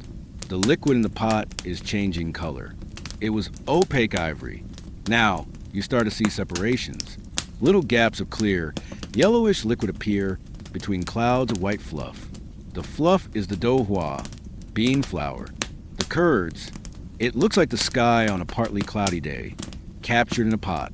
The white clouds are suspended in the yellow amber of the whey. It is beautiful. It is fascinating. It looks like a brain forming in a vat. You lean in closer. You want to touch it, but you mustn't. It is incredibly fragile right now. The bonds are just setting. If you poke it, the structure collapses. You have to trust the gypsum. You have to trust the rock. You cover the pot with a wooden lid. This is to keep the heat in. The reaction needs warmth to finish. You place a heavy stone on top of the lid, not because it needs pressure yet, but just to seal it tight. You step back. You wipe your hands on your tunic. You have done the deed. The Jianlu is complete. Now nature takes over. The calcium is doing a frantic dance with the protein inside that dark iron chamber. You look around the room. The sun has moved high into the sky. The ox is awake and chewing loudly. The barn feels different now. The frantic energy of the grinding, the panic of the boiling, the tension of mixing, it's all gone. There is just a quiet, heavy pot sitting in the middle of the floor, incubating a miracle. You feel a strange sense of accomplishment. You took a hard, inedible bean. You crushed it. You drowned it. You burned it. And now you have healed it with a rock. You have transformed it into something that didn't exist in nature. You sit down on your stool and watch the steam escape from under the lid. Hiss! It smells sweet. It smells clean. It smells like success. But you aren't done yet. Right now, you just have a pot of very soft, unorganized curds. If you try to pick it up, it would slip through your fingers like slime. To make it tofu, the brick, the block, the food, you need to teach it some discipline. You need to give it a shape. You look over at the wooden box sitting on the table. It is a simple square frame made of cedar. It looks innocent enough, but it is a final torture device in this culinary dungeon. It is the mold, and it is hungry for the clouds you just made. You are sitting on your small wooden stool, your chin resting in your hands, staring at the iron pot. The heavy stone lid is doing its job, trapping the heat and the steam, creating a private sauna for your soybeans. The fire in the stove has died down to glowing embers, casting a faint, pulsing red light on the ash-covered floor. This is a phase called done or stewing, but it's not really stewing. It's settling. It's the silence after the storm. You spend the whole morning fighting the cold, fighting the stone mill, fighting the fire. Now you have to do the hardest thing of all, absolutely nothing. You have to surrender control to the chemistry. Inside that dark chamber, a microscopic war is ending. The gypsum you poured in is hunting down the soy proteins. It is stripping away their electrical charges, forcing them to stop repelling each other and start hugging. They are linking arms, forming long, microscopic chains that trap water in their embrace. It is a mass molecular wedding, and like any wedding, you can't rush the ceremony. You tap your foot nervously on the dirt floor. Tap, tap, tap. How long has it been? 10 minutes? 20? In the absence of a clock, you have to rely on your senses. You listen. The faint sizzling sound of milk has stopped. The pot is silent. You sniff the air. The smell has changed again. It no longer smells like boiling milk. It smells fresher, lighter. It smells like structure. You decide it's time. You stand up, your joints popping in the quiet room. You reach for the stone weight on top of the lid. You lift it off and set it aside. Then you grip the wooden handle of the lid. You take a breath. This is the moment of truth. If you lift this lid and see white soup, you have failed. If you see clouds, you are a god. You lift the lid. A cloud of steam billows up, hitting you in the face with a warm, moist kiss. You wave it away. You look down, and there it is. The miracle. The white lake is gone. In its place is a landscape of broken clouds. Big, fluffy, flocculent masses of white curd are floating in a pool of clear, yellowish liquid. It looks like the sky after a summer storm, when the heavy clouds break apart to reveal the golden sun behind them. It is Do Hua bean flour. You reach out with a spoon and gently press down on one of the white clouds. It doesn't dissolve. It resists. It has a bounce. It wobbles like a very fragile jelly. You have successfully created a solid from a liquid. You have created the meat without bones. Here is a mainstream history fact to give this moment some context. What you're looking at is essentially Chinese cheese. The process you just performed is almost chemically identical to making cheese from animal milk. In the West, they use rennet or acid to curdle cow's milk. In the East, you use gypsum to curdle soy milk. It is a stunning example of parallel evolution. Two different civilizations on opposite sides of the planet. Figure out that if you coagulate a protein-rich white liquid, you get a tasty, preservable solid. The only difference is that your cheese doesn't smell like old socks when it ages. Usually, you dip your ladle into the pot, pushing aside the curds to scoop up some of the yellow liquid. This is the way. In Chinese, it's often called swan shui or huang shui. You look at it in the ladle. It's clear, slightly amber-colored, and steaming. Now here's a weird, obscure fact for you. Don't throw this yellow water away. In the Han Dynasty, this whey was considered a household cleaning product. Because it's slightly acidic and full of saponins, it cuts through grease. If you have greasy bowls from last night's pork dinner, you wash them in hot tofu whey. Even stranger, it was used as a beauty product. Some ancient texts suggest that washing your face with fresh tofu whey makes the skin smooth and white. So, you're looking at a pot of breakfast that is also a bottle of dish soap and a high-end facial toner. Efficiency is the heart of the peasant economy. But let's be honest, you aren't thinking about washing your face. You are thinking about eating. The smell of the fresh douhua is intoxicating. It's warm, nutty, and sweet. You look at the curds. They are so soft, so tender. If you ate them now, they would slide down your throat like silk. This brings us to a furious debate that historians are actually still arguing about: the sweet versus salty war. How did the Han people eat this douhua? If you go to northern China today, they will ladle this soft curd into a bowl and drown it in salty gravy with ear mushrooms and daylilies. If you go to the south, they will sprinkle it with sweet ginger syrup or sugar. So, what would a Han peasant do? Well, sugar was a rare luxury, an imported exotic good from the south or India. Honey was available but precious. Salt, fermented bean paste, and vinegar were the staples. So, archaeological probability suggests that if you were to sneak a bowl right now, you would probably eat it savory, maybe with a dash of garlic chives and some salty fermented paste. The sweet tofu lifestyle was likely reserved for the aristocracy who could afford the sweetener. You grab a small bowl from the shelf. You can't help yourself. You ladle up a small mound of the trembling white clouds. You blow on it. You take a sip. It burns your tongue, but you don't care. It is incredible. It is soft, milky, and has a subtle mineral sweetness from the gypsum. It tastes like the essence of the harvest. It comforts you in a way that dry bread or boiled millet never could. It feels alive. But you have to stop. You put the spoon down. You are not here to make a snack. You are here to make a brick. This soft, wobbly douhua is too fragile to transport, too fragile to cook in a stir-fry, too fragile to store. It needs to be toughened up. It needs to face the pressure. You look at the curds floating in the yellow water. They are happy. They are free. They are drifting aimlessly in their warm bath. You are about to ruin their vacation. You are about to force them into a confined space and crush them until they bond into a single, solid unit. You turn to the wooden table. There sits the mold. It is a square wooden frame, simple and rigid. It has no bottom, just a loose grate or slats. You place it inside a large, shallow tub to catch the draining water.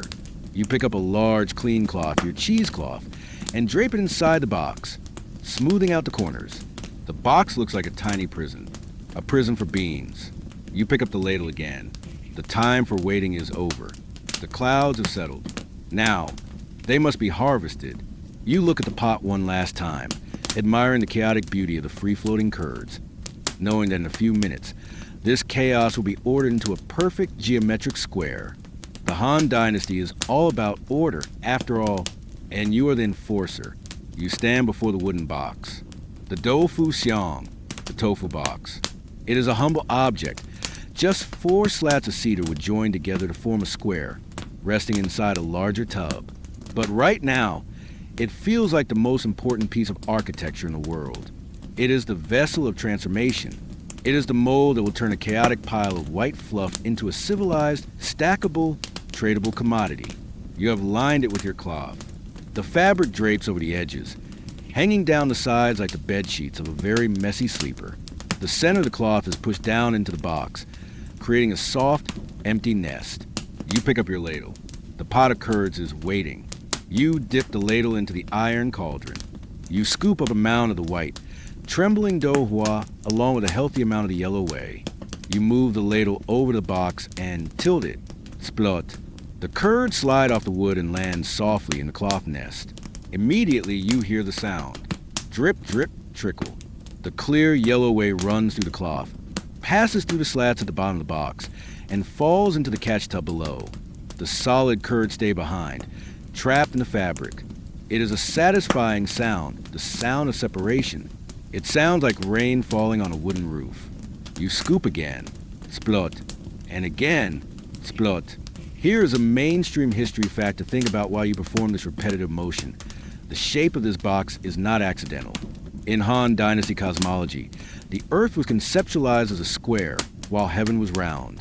The millstone you used earlier was round, representing the rotation of the heavens. This box is square, representing the stability of the Earth. By making tofu, you are literally performing a cosmic ritual. You took the harvest, processed it with a round mill, and now you are returning it to the square box to give it form. You are forcing the chaotic energy of nature into the moral geometry of the empire. Or, you're just making lunch, but the symbolism helps pass the time. As you fill the box, you notice something annoying. The curds are piling up unevenly. They want to stay in their little cloud formations. If you just leave them like this, your final block of tofu will have holes in it. It will be crumbly and weak. You have to do something that feels counterintuitive. You have to break them. This is a technique known as panao, breaking the brain. Yes, the Chinese term for tofu curds is often associated with brains because of the texture. Try not to think about that too much. You take your ladle and gently smash the curds you just poured in. You agitate them. You stir them up inside the mold. This breaks the individual skins of the curds and allows them to knit together into a single, cohesive mass. It feels wrong. You spent the last hour treating these curds like precious jewels, and now you are mashing them up. But this is the reality of manufacturing. To create unity, you must destroy individuality. It's a very Han legalist philosophy applied to beans. You keep scooping. The level of the white mass in the box is rising. The draining sound below is becoming a steady stream. The steam rising from the box is warm and envelopes your face. It's a facial treatment you didn't ask for, smelling of sweet milk and wet cedar wood. Now, here is something historians are actually still arguing about. The class status of the tofu you are making. Was this originally a poor man's food or a rich man's delicacy? For a long time, the assumption was that peasants invented this because they couldn't afford meat. It was the meat of the fields. But recently, some food historians have pointed out that the technology required, the heavy stone mill, the draft animal, the specific coagulants like gypsum, implied a certain level of capital. They argue that tofu might have started as a high-end delicacy for the toothless elderly nobility or for Buddhist monks who needed a fancy vegetarian feast, before trickling down to the peasantry later. So, as you stand here in your drafty barn, are you a poor peasant making a survival staple? Or are you a high-end artisan crafting a luxury product for the local magistrate? Let's assume you're the artisan. It makes your sore back feel a bit more noble. The box is getting full, but you can't stop at the rim. You have to overfill it. You see, as the water drains out, the tofu is going to shrink. It's going to collapse on itself. If you stop filling when it looks full, you will end up with a tiny, flat pancake of tofu. You want a big, thick brick, so you keep piling the curds up. You build a mountain of white curds that rises high above the wooden rim of the box. It looks precarious. It looks like a white volcano threatening to spill over, but the surface tension holds. The cloth holds. Here is a weird, obscure fact for you. In some rural traditions, the draining water collected in the tub below isn't just used for cleaning. It is sometimes fermented. If you leave the sour, yellow water in a jar for a few days, it becomes pungent. It becomes a starter culture for cho tofu, stinky tofu. That's right. The smell that terrifies tourists and delights locals starts right here, in this innocent yellow puddle. You are currently standing over the biological grandmother of one of the world's most polarizing smells. But for now, it just smells like hot beans. You scrape the last of the curds from the iron pot. The cauldron is empty, save for a few white streaks. You turn your attention back to the box. The mountain of curds is steaming. It is settling slightly under its own weight, but it needs help. It is time to swallow the baby.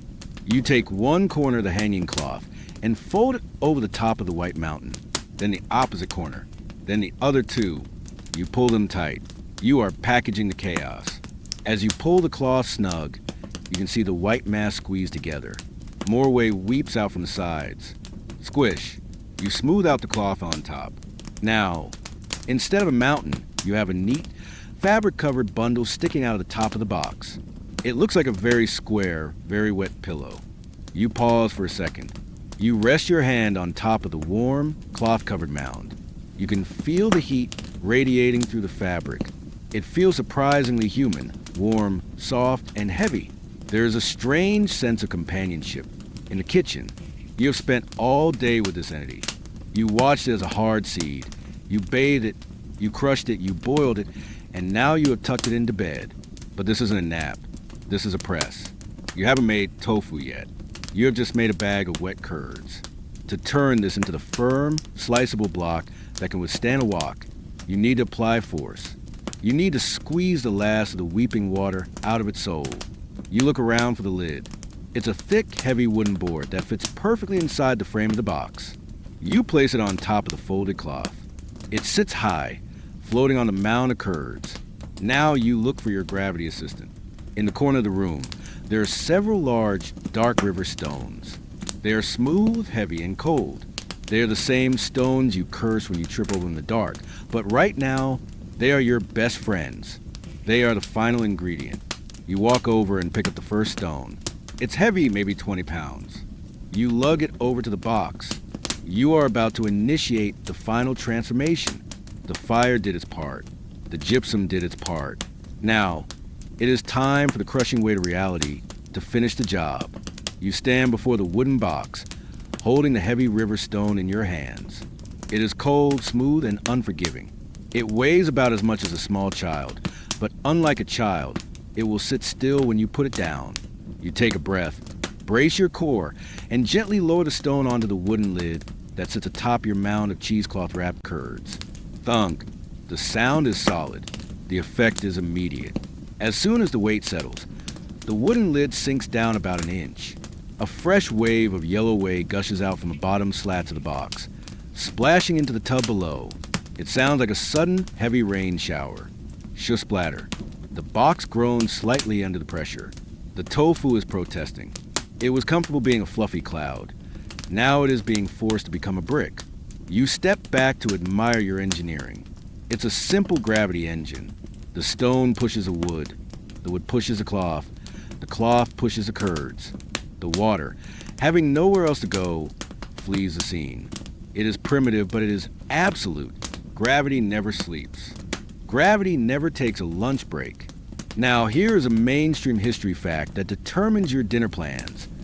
The weight of the stone dictates the identity of your tofu. If you use a light stone or just let it drain under its own weight, you would get an indofu or a silken tofu, which is high in moisture and falls apart if you look at it wrong. If you use a medium stone, you get standard firm tofu. But you are using the big rock. You're going for lao tofu or dried tofu. You want to squeeze every single drop of moisture out until the proteins are packed so tight they basically form meat. In the days before refrigeration, water was the enemy. Water meant rot. A harder, drier tofu lasts longer. You aren't just cooking for texture. You are cooking for survival. You pull up your stool and sit down next to the press. The initial gush of water has stopped. Now, it has settled into a rhythm. Drip, drip, drip. This is the soundtrack of the afternoon. It is a slow, hypnotic metronome. Each drop hitting the surface of the collected whey in the tub below sends a tiny ripple through the liquid. Plip, plop, plip. You lean your head back against the rough wooden post of the barn.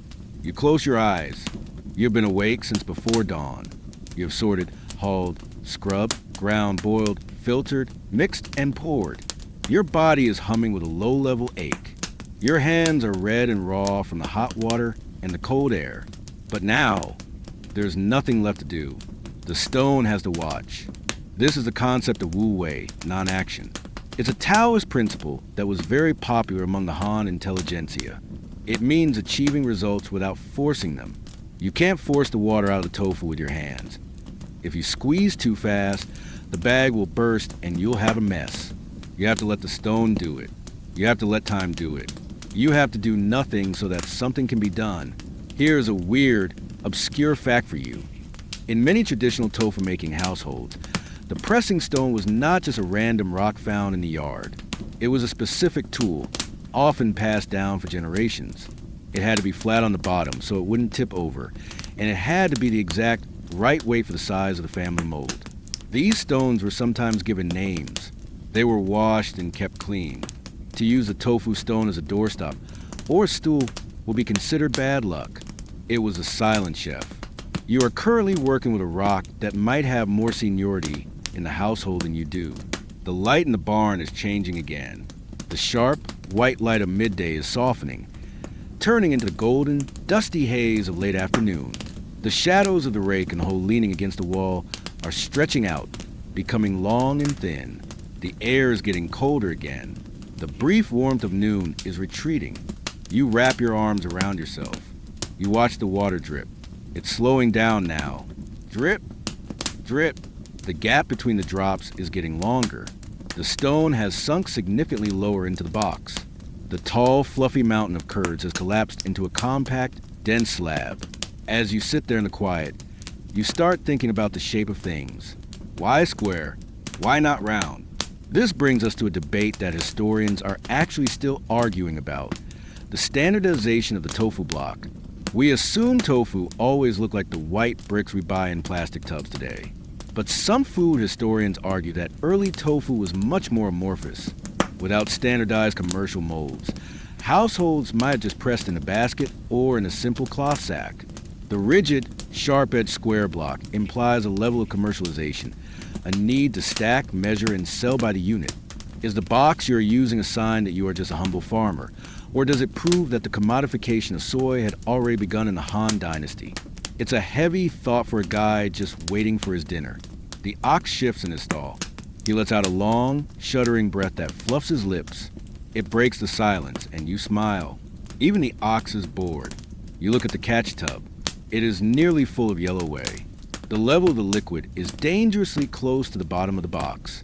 If the whey touches the tofu, it will soak back in, and all your work will be undone. You have to act. You stand up, moving slowly.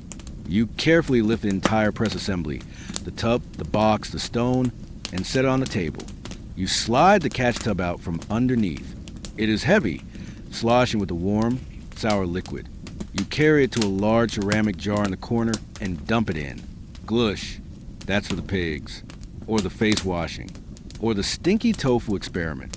You haven't decided yet. You put the empty tub back under the press. You check the stone. It's sitting level. Good. You sit back down. The dripping has become very sporadic now. Tick, tick. It is the sound of time running out.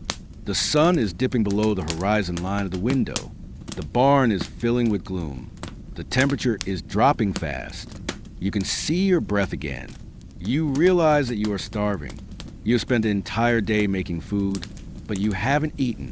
You drank a little bit of the boiled skin, but that was hours ago. Your stomach growls a loud, cavernous sound that rivals the ox. You look at the box. Is it done? There is no timer. There is no ding. You have to know. You have to feel it. You reach out and touch the cloth sticking out from under the lid. It feels firm. It feels dense. It doesn't squish when you poke it. The resistance is solid. The stone has done its job. It has taken the chaotic, wet, fragile clouds and disciplined them into a unified, resilient entity. The water is gone. What remains is the essence. You stand up. You stretch. Your spine cracks in a cascading zipper of relief. You rub your hands together to generate some friction heat. It is time to unveil the masterpiece. It is time to see if the alchemy worked. You walk over the box. You grip the cold, heavy stone. You lift it off. Oof! You set it down on the floor with a heavy thud. The lid looks lower than before, sunken deep into the frame. You pry the wooden lid loose. It's stuck a bit, held by the suction of the damn cloth. You wiggle it. Squelch. It comes free. You look down at the cloth-covered bundle. It is flat. It is square. It is solid. You are about to unwrap a present from the kitchen god. You are about to see the face of the food that will sustain your civilization for the next 2,000 years. And honestly, you just hope it's not mushy in the middle. You take a deep breath. The barn is almost dark now. You might need to light a lamp to see the final reveal, but you don't need light to feel the anticipation. You grab the corners of the cloth. It's time to slice the history. You stand in the gathering dark of the barn. The only light comes from the dying embers of the stove across the room, casting long, dancing shadows that make the ox look like a mythical beast. You fumble for a moment on the shelf and find a small oil lamp, a simple clay saucer with a floating wick. You light it with a twig from the stove. A small, warm sphere of yellow light pushes back the gloom. You bring the lamp over to the table. The wooden box sits there, stripped of its stone and its lid, waiting. The cloth bundle inside looks innocent, but you know the struggle it represents. Your hands are trembling slightly, partly from the cold, partly from fatigue, and partly from anticipation. You reach out and take the first corner of the cloth. You peel it back. It is damp and cool. Then the second, then the third. Finally, the fourth. You pull the fabric away completely. And there it is, a perfect, gleaming white square. It is shocking in its purity. In a room made of brown earth, yellow straw, and gray wood, this block of tofu looks like it fell from the moon. It is smooth, pale, and radiates a soft, inner luminescence in the lamplight. It is white jade. You reach out a finger and poke it. It doesn't wobble like the curds did. It jiggles, yes, but with a firm, elastic resistance. It has integrity. It has structure. You press harder and it springs back. The stone has done its work. The chaos of the liquid has been disciplined into the order of the solid. You pick up a knife. It's a heavy iron cleaver, darkened by years of chopping vegetables and firewood. You position it over the block. You don't need to chop. You just need to press. The blade sinks into the tofu with zero resistance. It is the most satisfying sensation in the world. It feels like cutting through a dense cloud. The knife hits the bottom board. You lift the blade. The slice separates cleanly, revealing a smooth, porous interior that looks like a microscopic sponge. Now here's a mainstream history fact to contextualize your dinner. What you just made is the ultimate blank canvas of Chinese cuisine. Tofu has no strong flavor of its own.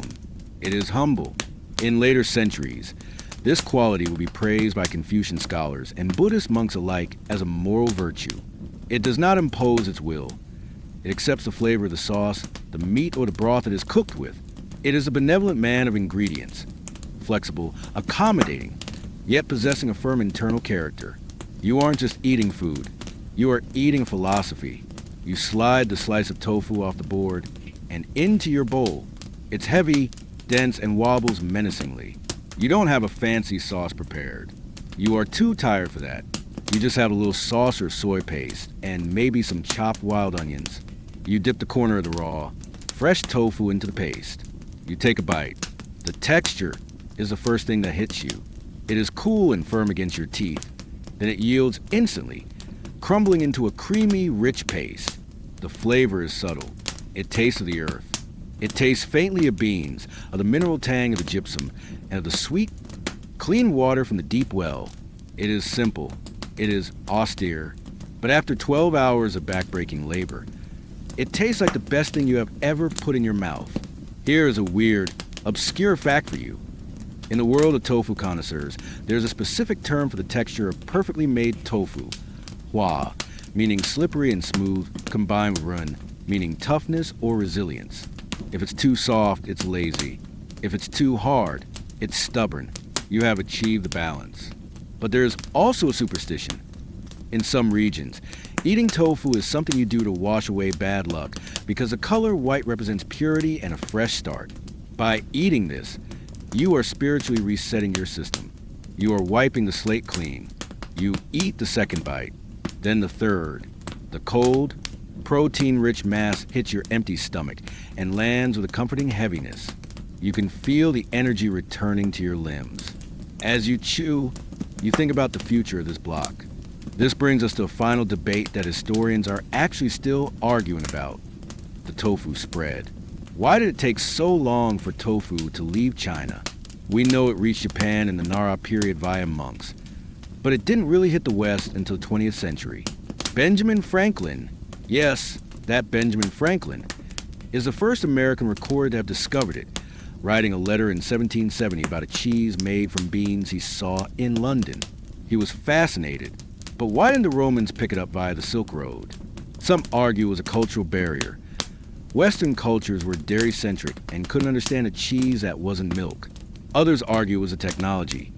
The specific millstones and gypsum knowledge didn't travel as easily as silk or spices. You are eating a secret that was kept for a millennium. You finish the slice. You look at the rest of the block, sitting in the box. It is huge. It is enough to feed you for 3 days. It is enough to share with the neighbors. You pick up the cloth and gently cover the block again. You pour some cold water over it to keep it moist. You blow out the lamp. The darkness rushes back in, absolute and heavy. The smell of the barn, straw, oak, and earth returns, but now it is mixed with a faint, sweet scent of fresh tofu. You find your way back to your sleeping mat in the corner. You sit down and untie your sandals. Your feet are swollen. Your shoulders are screaming. Your hands are stiff claws. But as you lie down on the scratchy reed mat, pulling the rough hemp blanket up to your chin, you feel a profound sense of peace. You didn't just survive the day. You created something. You took the hard, inedible stones of the field and turned them into life. You participated in the slow, grinding rhythm of the universe, and you won. The ox exhales loudly in the dark. Oh, you close your eyes. The image of the white square is burned into your retina. The sound of the millstone, garunk, garunk, echoes faintly in your ears, but it is fading. The dripping of the whey, plip, plop, slows down in your memory until it matches the beating of your heart. You are warm. You are full. You are tired. The Han Dynasty can wait until tomorrow. The Emperor can wait. The tax collector can wait. Right now, there's only the dark, the quiet, and the beans. And now, the work is done. Your breathing is slowing down. Can you feel it? That deep, heavy rhythm in your chest. Inhale. Hold it for a second. Exhale. The barn is fading away. The smell of the straw and the earth is drifting off. Replaced by the soft, clean scent of your own pillow. The cold air of the ancient winter is gone, replaced by the gentle warmth of your blankets. You are no longer the farmhand. You are no longer carrying the heavy buckets of water. Your shoulders are light. Your hands are soft. The weight of the stone mill has been lifted from your mind. Imagine the white block of tofu one last time. Visualize it floating in the dark. It is a perfect white square of silence. It is soft. It is still. It is peaceful. It dissolves slowly into a white mist, wrapping around you, dulling the sharp edges of your thoughts. The world outside your room has stopped spinning. The notifications, the emails, the noise of the traffic. It's all thousands of years away. It belongs to a different dynasty. You are safe here in the quiet. Let your body sink into the mattress. Feel gravity pulling you down, just like the stone pressed the curds, gently, firmly, grounding you. You are heavy. You are relaxed. You are drifting. The river of milk flows slowly into the dark. The millstone stops turning. The fire goes out. There is nothing left to do. No more grinding. No more waiting. Just sleep. Drift away, traveler. The history books are closed for the night.